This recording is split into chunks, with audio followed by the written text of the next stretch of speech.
believed would never forget me. But on the night of his promotion dinner at the Willow Crest, I discovered how far he had drifted. The moment I reached the long table dressed in white linen, I noticed something piercing. 2 seats only, one for my son Daniel, one for his wife Samantha, none for me. I stood there frozen, waiting for someone to notice. Daniel leaned back in his chair, his voice loud enough for the entire hall. "Go eat outside with the beggars." Laughter nearby stopped.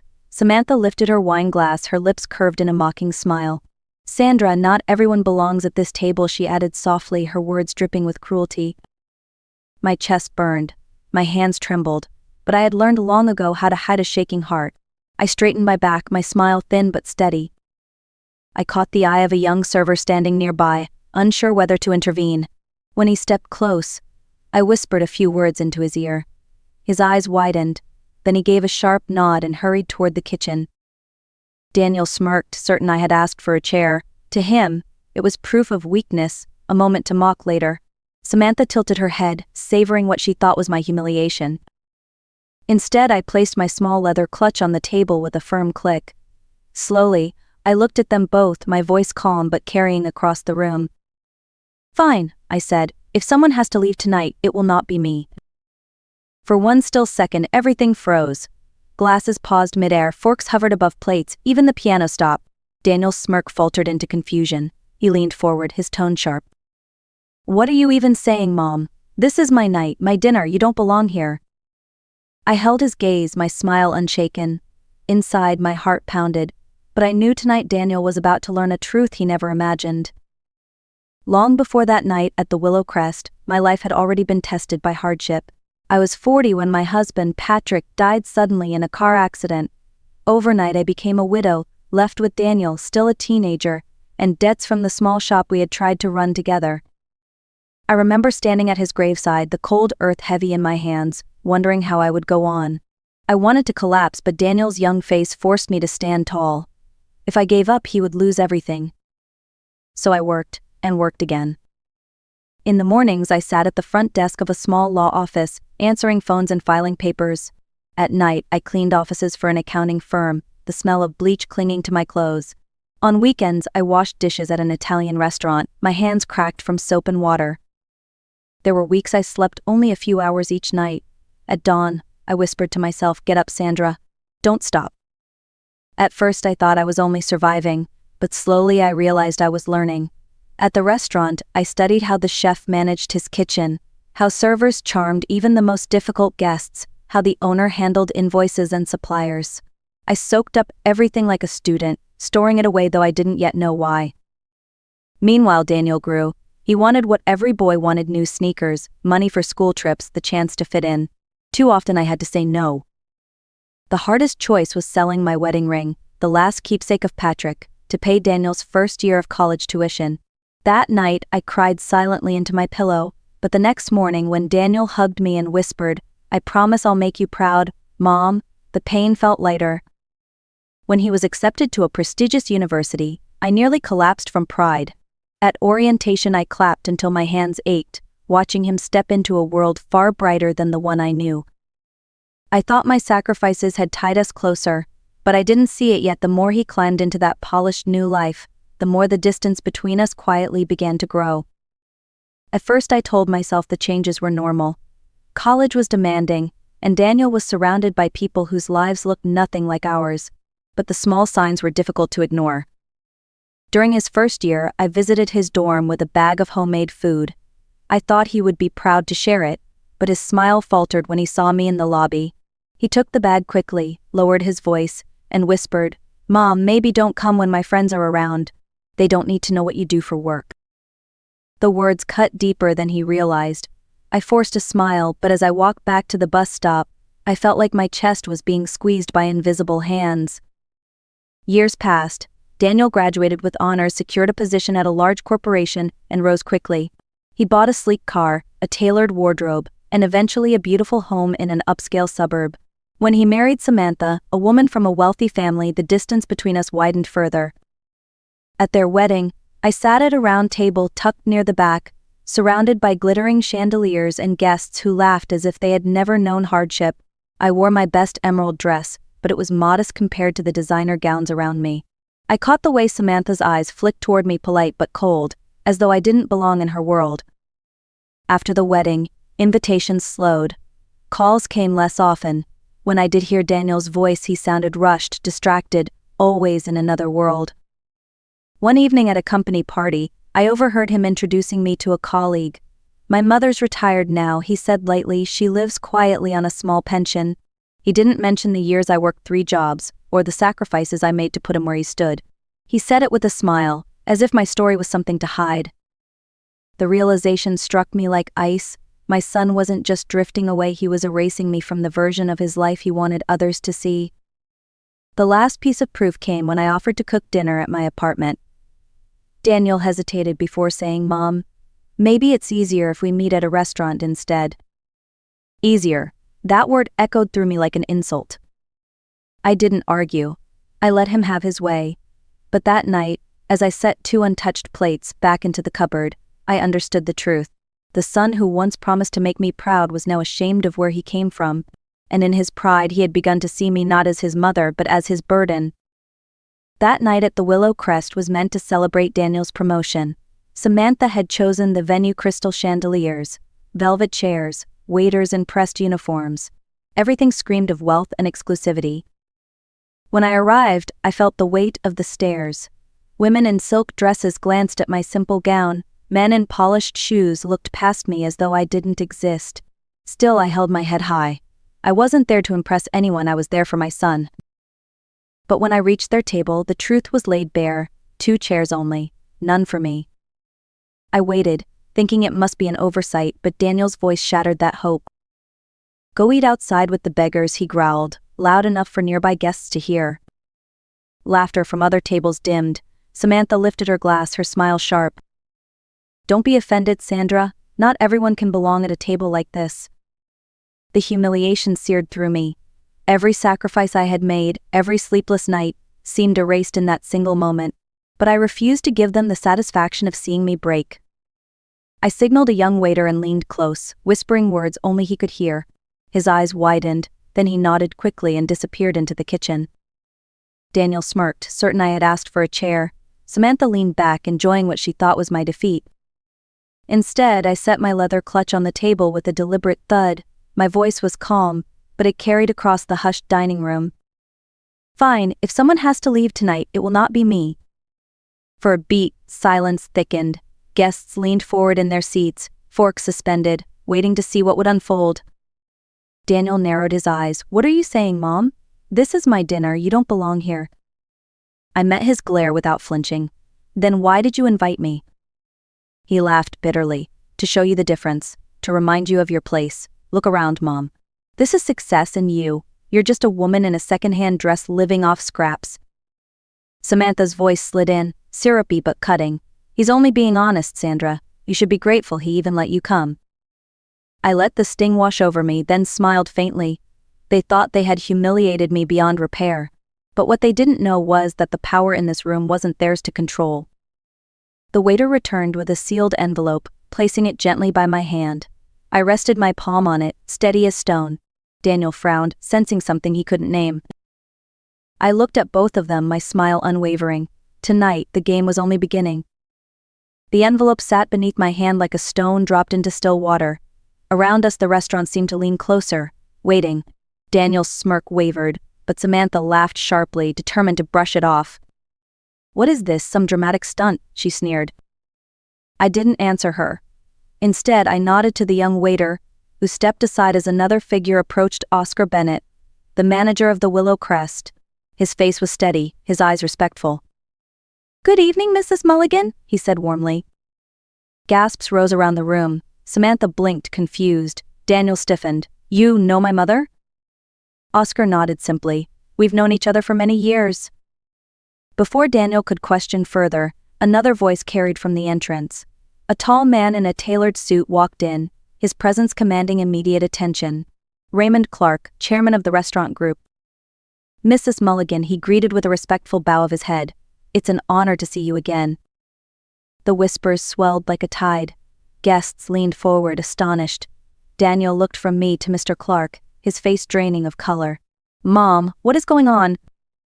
I slid the envelope across the table. His hand shook as he opened it, pulling out document after document, ownership certificates, contracts stamped with seals, each bearing my signature. Daniel's breath caught. This can't be real. Raymond Clark's voice cut through his disbelief. It is real. Without Mrs. Mulligan, this restaurant wouldn't exist. She has been a quiet investor and supporter for years. We owe much of our success to her. Samantha snatched a page, scanning it before scoffing weakly. These must be fake. Some setup. Oscar stepped forward, his voice firm. I witnessed her sign those papers myself. They are genuine. The room fell into stunned silence.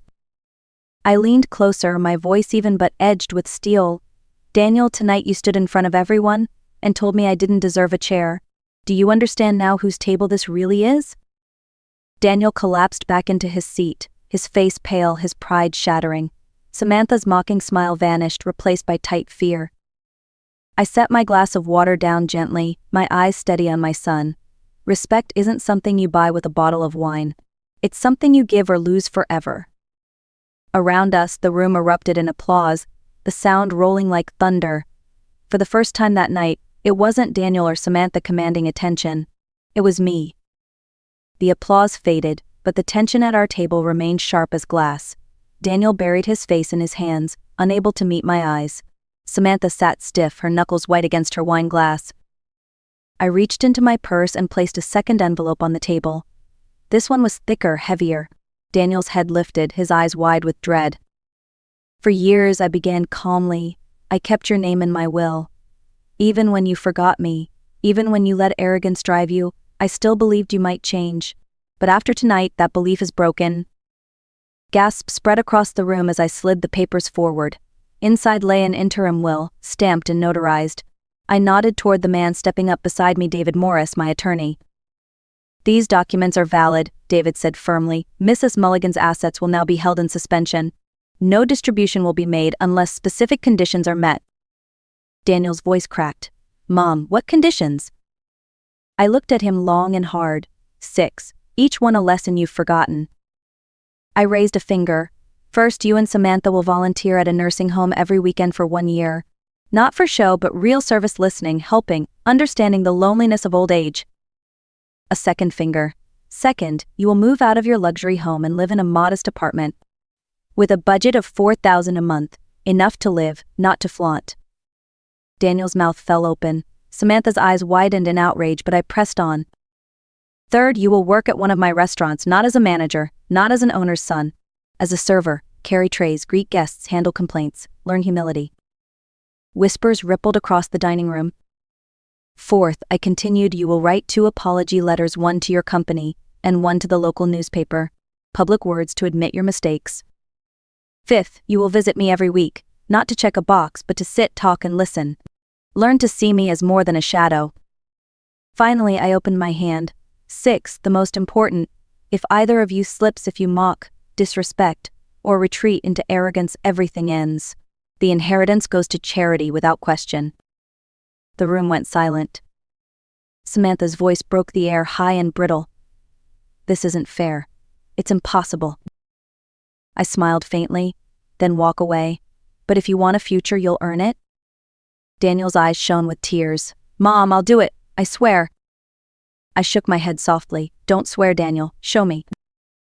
The very next week, Daniel and Samantha moved out of their pristine suburban house. I stood quietly as movers carried away their boxes. Samantha clutched a small suitcase, her lips pressed tight. Daniel locked the door one last time, his shoulders slumped. Their new apartment was modest, narrow stairs, peeling paint, a tiny living room that barely fit a worn sofa. Samantha whispered under her breath, "How are we supposed to live like this?" Daniel didn't answer. He simply sat on the couch, staring at the cracked walls. Then came their first shifts at Riverbend Grill, a mid-tier restaurant in my group. I chose it deliberately, busy and unglamorous. Daniel arrived in a white shirt and black apron, stiff as a soldier. His first table was an elderly couple. He forgot the hot water for their tea and returned red-eared to correct the mistake. Guests snickered, but he bowed and apologized again. I watched from a corner booth, my heart heavy yet hopeful. Samantha was placed at the host stand, a position requiring patience. When a family complained about the wait, her temper flared for a moment, but she forced a brittle smile and managed to keep her voice even. By the end of the night, both of them leaned against the wall, drenched in sweat. "It's harder than I thought," Daniel admitted, his voice low. "I never realized how much effort it takes to serve." I nodded. Exactly. Respect begins here. On weekends, the nursing home became their second classroom. At first, they looked uncomfortable, surrounded by wheelchairs and quiet rooms filled with loneliness. But slowly, they began to engage. Daniel played chess with an older gentleman, losing again and again but listening patiently to his stories. Samantha sat beside a woman who loved to knit, fumbling with yarn until both of them laughed together. Yet the road wasn't smooth. One Saturday, Samantha left early, saying she had errands. Later, I discovered she had simply gone shopping. Another time, Daniel lost his temper at the restaurant when young customers mocked him, snapping back before catching himself. When I confronted them, my voice was colder than they had ever heard. "This is exactly why you're here. Every time you lash out or walk away, you show me that the lesson hasn't sunk in." They lowered their heads. For once, there were no excuses. Only silence. I left them with a warning. The conditions were never meant to be easy. If they were, you wouldn't learn a thing. Weeks turned into months. At first, I expected Daniel and Samantha to stumble again, but slowly, something began to shift. Oscar, the manager at Riverbend Grill, called me one evening. "Mrs. Mulligan, I thought you should know." After Daniel lost his temper that day, he came back to the staff room and apologized in front of everyone. He admitted he was wrong. That's not easy for a man like him. His words stayed with me. My son, who once scoffed at humility, was learning to bow his head. Samantha, too, surprised me. She began taking on tasks beyond her role, busying tables, folding napkins, even polishing glasses when the rush hit. A young hostess told me she asked me how to deal with angry guests. She actually listened. That small detail mattered more than she realized. At the nursing home, residents noticed changes as well. One woman pulled me aside. "Your boy sits with Mr. Martin every week, playing chess. He still loses every game, but he listens with patience. That's rare." Another resident added, "Your daughter-in-law, at first she wouldn't lift a finger. But lately she helps me knit and reads poems with me. She's different now." I kept my heart guarded, but hope flickered. Maybe, just maybe, this wasn't just fear of losing money, it was the beginning of true change. One evening, I visited their small apartment unannounced. Samantha opened the door in simple clothes, her hair tied back, no trace of the glamorous woman who once mocked me. She smiled, not forced, but almost genuine. "Hi, Mom," she said softly. Inside, Daniel sat on the floor surrounded by papers. When he saw me, he scrambled to his feet. "Mom, I'm working on the apology letter to my company. I want it to be right." I read over the clumsy, heartfelt sentences. For the first time in years, I saw sincerity instead of arrogance. Dinner was simple pasta, vegetables, roasted chicken. Samantha set the plates down and said, "I learned this recipe from one of the ladies at the nursing home." She was so happy to share it. As I ate, something stirred in me. It wasn't forgiveness yet, but it was the faint warmth of possibility. That night, I sat by my window and thought, real change doesn't happen with speeches. It shows in small actions, repeated over time. And for the first time, I believed Daniel and Samantha might truly be learning. By late autumn, the air outside grew sharp and cold. Leaves scattered across the streets, and in my small apartment, I prepared for the hardest conversation yet. For months I had been watching Daniel and Samantha from a distance, collecting notes from managers, staff, and residents at the nursing home. Tonight, it was time to face them with the truth. They arrived quietly, without the arrogance that once followed them everywhere. Daniel twisted a napkin in his hands as he sat at my old wooden table. Samantha kept her eyes low, her shoulders tight. I placed the folder of reports on the table. "I've been keeping track," I said, "not to catch your mistakes, but to see if the change is real." Slowly, I read from the notes. Daniel apologized to guests when he was wrong, even when it embarrassed him. Samantha stayed late at the restaurant to help staff without being asked. At the nursing home, residents say you listen, play chess, knit, even read poems. You've come far. Silence followed. Then I asked the question that mattered most. But tell me, are you changing because of the will or because of who you want to be? The wind outside whistled through the window frame. Daniel took a shaky breath. At first, I did it out of fear. I didn't want to lose everything. But as time passed, I realized how ashamed I felt of the way I treated you, Mom. I don't want to be that man anymore, whether I inherit or not. Samantha spoke next, her voice softer than I had ever heard. I thought you wanted revenge, Sandra. But at the nursing home I saw loneliness in people's eyes, the same loneliness I once saw in yours. I realized I'd ignored it. I don't know if I can ever make it right, but I want to try. Their words didn't erase the pain, but for the first time I felt something crack inside me. Not full forgiveness, but the door of my heart opened halfway. I leaned back, folding my hands. I'm no saint who forgets everything, but I won't cling to hatred either. From now on, the will is divided. A portion will go to charity, a portion to a fund for mothers abandoned like me, and the rest to you if you continue to live as you've begun. Daniel lifted his eyes, hope flickering. Samantha nodded quickly, tears brimming. I let out a long breath. This isn't punishment anymore. It's a second chance. Whether you hold on to it is up to you. Winter came heavy that year. Snow blanketed the streets, and the city seemed hushed under its weight. I sat at my wooden desk with a final folder of papers before me. David Morris, my attorney, waited across the table, his pen poised. Mrs. Mulligan, he said gently, it's time to finalize the will. How do you want to divide it? I thought of the long road Daniel and Samantha had walked, the arrogance, the stumbles, and the first signs of genuine change. They had worked hard, but scars remained. The memory of that night at the Willow Crest, when my son told me to eat outside with beggars, would never vanish. Some wounds stay written into the heart. I signed the papers with a steady hand. The will was divided into 3. A large share to charity, another to a fund for mothers abandoned by their children, and the rest to Daniel and Samantha, conditional on the lives they chose to lead. Later that evening, I lit a candle and recorded my final journal entry. The flickering flame cast soft light across the room as I spoke into the camera. Life never runs out of hurt, I began. But what matters is how we face it. I could have stayed silent, swallowed the humiliation, and let it harden inside me. Instead, I chose to speak, to set conditions, to give a chance for change. Forgiveness doesn't mean forgetting, it means creating a path where growth is possible. I paused, my voice low and steady. To anyone listening who has faced betrayal from your own family, remember, your worth is not defined by how others treat you. It is defined by how you stand when the world tries to push you down. Dignity is not something anyone can take away. I leaned closer, letting the words carry. If this story touched you, I ask one thing: share your thoughts in the comments. Tell me if you've walked a similar road. I will read every word.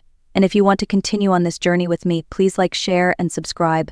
Together we can make sure no one feels alone in their struggle. I closed the journal, the candle flame steady. For the first time in many years, my heart felt light. My worth was no longer hidden or doubted, it was spoken, claimed, and carried into the future. This was not just the end of my story.